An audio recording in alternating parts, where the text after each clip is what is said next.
तो आज मैं आपको एक अनोखी रहस्यमय कहानी सुनाऊंगा। अगर आप चैनल पर नए हैं तो अभी सब्सक्राइब कर ले तथा कहानी पूरा देखे। अंत में एक अनोखा रहस्य छुपा है। धन्यवाद। तो सुनिए।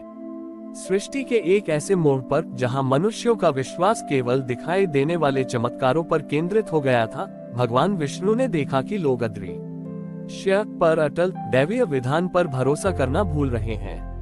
उन्हें ये समझाने की आवश्यकता थी कि ईश्वर का मार्गदर्शन हमेशा स्पष्ट मार्ग के रूप में नहीं मिलता, बल्कि वह अक्सर अंधेरे में एक छोटे से भरोसे के रूप में आता है। एक घने जंगल के किनारे एक छोटे से गांव में दृढ़पाल नाम का एक धार्मिक व्यक्ति रहता था। दृढ़पाल बहुत भक्त था, पर उसका विश्वास केवल तभी मजबूत होता था जब उसे अपने मार्ग पर सब कुछ साफ साफ दिखाई देता था। वह कोई भी काम शुरू करने से पहले भविष्य की हर बाधा को जानने की इच्छा रखता था। एक बार गांव में एक भयंकर सूखा पड़ा। दृढ़पाल ने तपस्या शुरू की और भगवान विष्णु से प्रार्थना की कि वे उसे गांव को सूखे से बचाने का स्पष्ट मार्ग दिखाएं। कई दिनों की तपस्या के बाद भगवान विष्णु एक अत्यंत तेजस्वी आदिवासी शिकारी के वेश में प्रकट हुए। उनके हाथ में केवल एक जला हुआ मशाल था, जिसमें से धीमा सा धुआं निकल रहा था। शिकारी ने दृढ़पाल से कहा, वत्स, तुम्हारी तपस्या से मैं प्रसन्न हूँ। तुम्हारे गांव को बचाने का मार्ग पहाड़ के उस पार है, जहां एक अदृश्य जलधारा बहती है। दृढ़पाल उत्साहित हो गया। प्रभु, मुझे मार्ग दिखाएं। वह मार्ग कितना चौड़ा है? उस पर चलने में कितना समय लगेगा? क्या उस पर कोई खतरा है? शिकारी ने कहा, यह मार्ग बहुत खतरनाक है। ये रात के घने अंधेरे से होकर जाता है। ये रास्ता तुम्हें केवल तभी मिलेगा जब तुम मेरे साथ आओगे, और मैं तुम्हें हर कदम पर मशाल की रोशनी नहीं दूंगा। दृढ़पाल डर गया। अगर मैं अंधेरे में गिर गया तो? अगर मुझे आगे का रास्ता नहीं दिखा तो मैं कैसे चलूंगा? शिकारी ने मुस्कुराते हुए अपनी मशाल को थोड़ा और दबाया, जिससे धुआं और बढ़ गया और रोशनी और कम हो गई। बस यही तुम्हारी विश्वास की परीक्षा है दृढ़पाल। तुम मेरे साथ चलना शुरू करो। मैं तुम्हें केवल अगले कदम तक की रोशनी दूंगा। दृढ़पाल के पास कोई और विकल्प नहीं था। वह अनिच्छा से शिकारी के पीछे चलने लगा।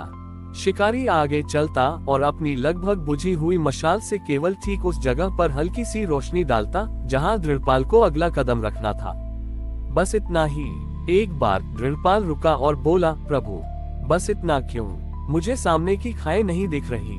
मुझे पूरी राह दिखाओ। शिकारी बोला, अगर तुम्हें पूरी राह दिख जाए तो वह भरोसा कहाँ रहा? तुम्हें उस अगले कदम पर विश्वास करना है जिसे तुम देख सकते हो, और यह भरोसा रखना है कि मैं तुम्हें अगले कदम पर अकेला नहीं छोड़ूंगा। यदि तुम्हें पूरा रास्ता दिख जाए तो तुम मेरे मार्गदर्शन पर नहीं बल्कि अपनी दृष्टि पर भरोसा करोगे। दृढ़पाल ने धीरे धीरे इस रहस्य को समझा। वह अब केवल उस एक रोशनी के बिंदु पर ध्यान केंद्रित करता था जहां उसे अगला कदम रखना था। उसने अतीत की निराशाओं को भूला, भविष्य की चिंताओं को त्यागा और केवल वर्तमान के भरोसे पर चलता रहा।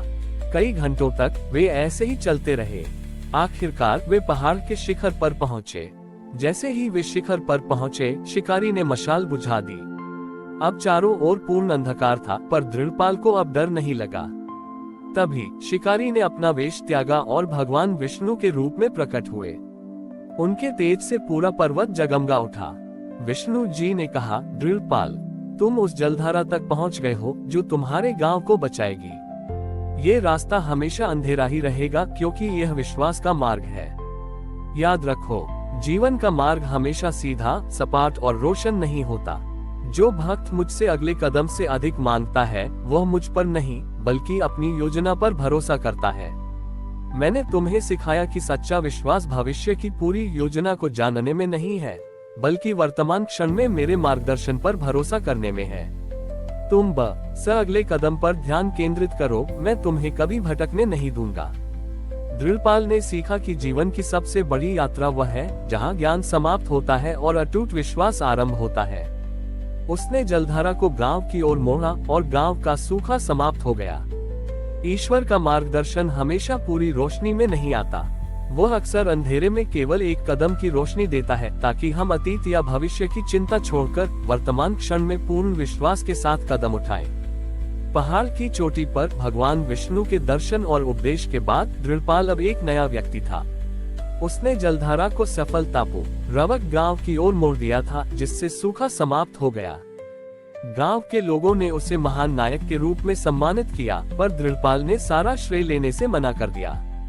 उसने कहा, मुझे कोई चमत्कारी मार्ग नहीं मिला, मुझे केवल इतना ज्ञान मिला कि जब आप भविष्य की चिंता छोड़कर वर्तमान क्षण में विश्वास करते हैं, तो प्रभु स्वयं आपके कदम के नीचे की भूमि को रोशन करते हैं।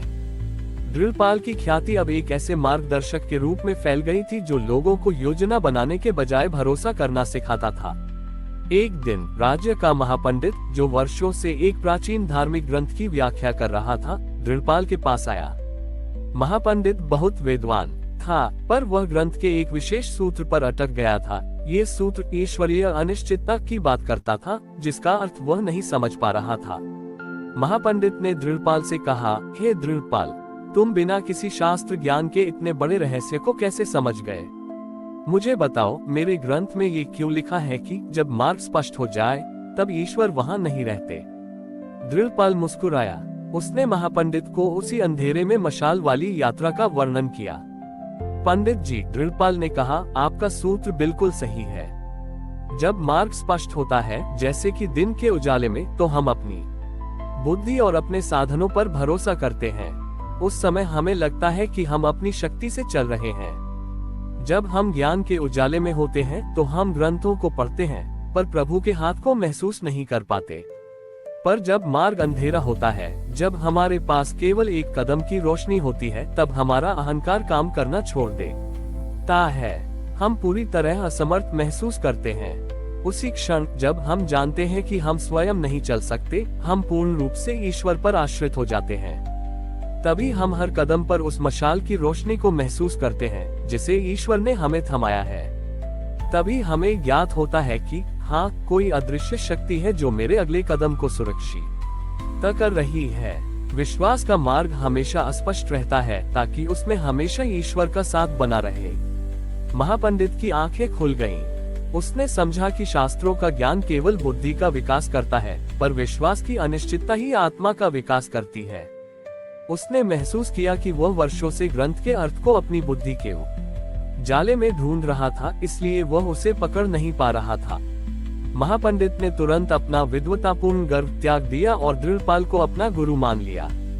उन्होंने कहा कि उन्होंने जीवन में पहली बार ज्ञान को अनुभव किया है, केवल पढ़कर नहीं जाना। दृढ़पाल ने अपने शेष जीवन में लोगों को यही सिखाया कि जीवन में कठिनाइयां और अनिश्चितताएं केवल ईश्वर का वह तरीका है, जिससे वे हमें ये याद दिलाते हैं कि हम अकेले नहीं हैं। हमें बस अपने अगले कर्तव्य पर ध्यान केंद्रित करना है और विश्वास रखना है कि अदृश्य हाथ हमें भटकने नहीं देगा। जीवन की सबसे बड़ी सीख यह है कि हमें अंधेरे से डरना नहीं चाहिए। यह अंधकार ही हमें अपने वास्तविक रक्षक ईश्वर पर भरोसा करना सिखाता है, और यही भरोसा हमारे जीवन का सबसे सुरक्षित मार्ग है। हमारी और भी आध्यात्मिक एवं अनोखी कहानियां देखने के लिए हमारे चैनल पर जाएं तथा धार्मिक एवं पौराणिक अनोखी कहानियां हमारे चैनल पर है। कृपया जाके देखें तथा हमारे चैनल को सब्सक्राइब करके रखें और वीडियो लाइक जरूर करें। धन्यवाद।